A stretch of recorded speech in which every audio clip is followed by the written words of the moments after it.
Benvinguts i benvingudes a aquest vídeo en el que us ensenyaré la meva manera de preparar la crema catalana, també coneguda com a crema cremada o crema de Sant Josep, ja que a Catalunya s'acostuma a prendre pel Dia del Pare.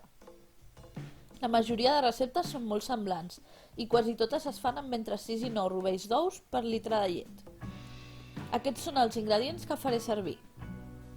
500 ml de llet sencera, 80 grams de sucre blanc, 15 grams de farina de fècula de blat de moro, més coneguda com a maicena, 4 rovells d'ou, una pela de llimona i una branca petita de canyella, o mitja, depèn de si voleu més o menys aroma, i la mida de la pela de llimona igual, però, en qualsevol cas, que sigui ben fineta, que no contingui la part blanca de la pell, ja que és amargant. Si no teniu prou traça com per fer-ho amb alçada amb una puntilla o ganivet, podeu fer servir un pelador de patates. I més sucre, no cal una mesura exacta, serà per cremar. Ara us explico com la preparo. Primer, separem una miqueta del mig litre de llet, la barregem amb la farina de fècula de blat de moro i reservem per després. Aboquem la resta de la llet en una cassola i la portem al foc amb la pela de llimona i la canyella. Quan arrenqui el primer bull, la retirem del foc, la tapem i la deixem infusionar durant 15 minuts. Un cop transcorregut aquest temps, començarem per afegir els rovells d'ou i els 80 grams de sucre a la barreja de llet i farina que havíem reservat. Barregem bé. Destapem la llet infusionada, retirem la pela i la branqueta i tirem una mica a la mescla anterior. Remenem i després incorporem a la resta de la llet. És recomanable fer servir un colador fi per evitar possibles grumolls. Remenem bé un altre cop i ho tornem a dur als fogons, però aquest cop a foc lent i sense deixar de remenar amb un remenador.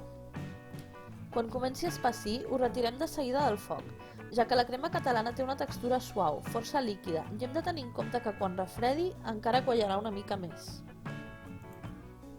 Només sortir del foc, l'abocarem en uns recipients, preferiblement unes cassoletes de fang com les d'aquesta imatge, però si no en teniu, cap problema, podeu fer servir qualsevol altre recipient com una flamera o un got. Per cremar el sucre, tradicionalment s'emprava aquesta pala de ferro, però si no en teniu, també podeu recórrer a un bufador de cuina o simplement deixar el sucre sense cremar. Encara que no sigui el mateix, igual podreu gaudir del gust de la crema. Jo he fet servir uns recipients de fang en els que venien uns iogurts i un bufador. Emplanem els recipients, tot d'una, tirant la crema de cop i no interrompudament, ja que això també podria generar grumolls. I la deixem refredar una estoneta a temperatura ambient i després la posem a la nevera, com a mínim una mitja horeta. Quan ja sigui ben freda i just abans de servir-la, tirem una mica de sucre per damunt i el cremem.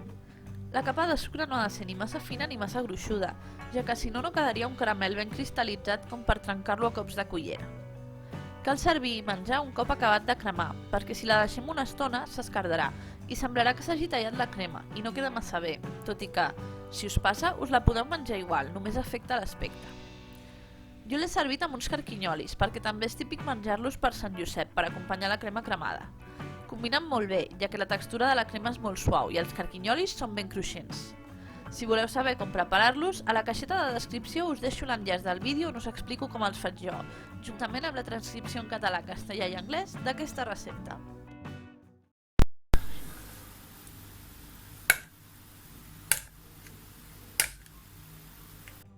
Apa, doncs ja ho tenim. Mireu quin goig. Bon profit i a reveure!